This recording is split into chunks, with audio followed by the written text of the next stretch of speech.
When she passed away at the age of 96, her family walked into her quiet room. On one of the walls, they saw something unusual. It wasn't a photo, it wasn't a painting. It was 6 simple sentences written in her own handwriting. 6 secret tips she had lived by after turning 70.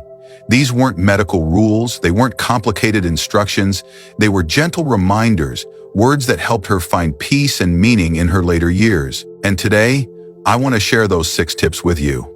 Because whether you are 60, 70, or even 80, these words might bring comfort, strength, and hope to your own journey. The first tip she wrote was this: walk slowly, but walk every day.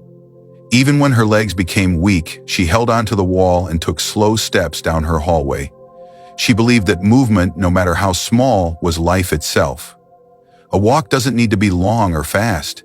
Just standing, moving your feet, and feeling your body alive is enough. Each step is a quiet celebration of still being here. The second tip was, keep one friend to talk to.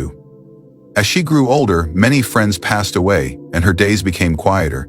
But she always kept in touch with one neighbor. Even a short phone call brightened her evenings. She knew that loneliness can weigh heavier than age itself. One voice, one person who listens, is sometimes all we need to feel less alone.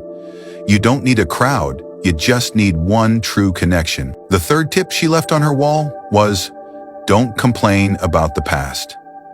She had her share of regrets, just like we all do. But she chose not to let them control her. Instead of filling her days with bitterness, she focused on the present moment.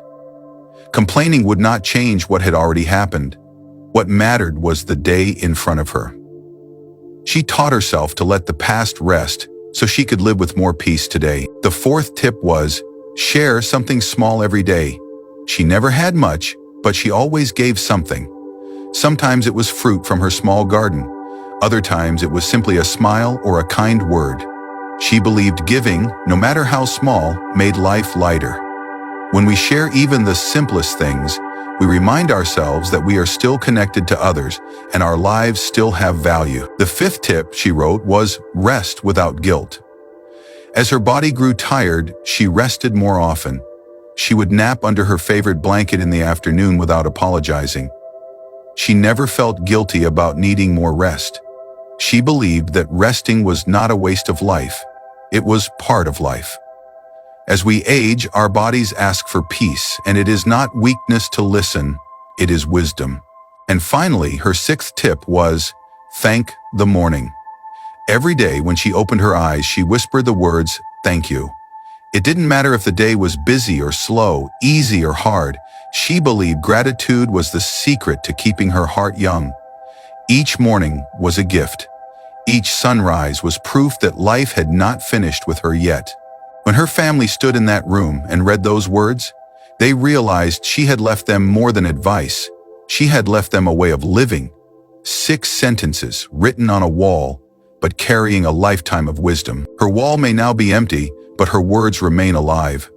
They remind us that even after 70, after 80, even after 90, life still holds meaning if we choose to walk, connect, forgive, share, rest, and give thanks.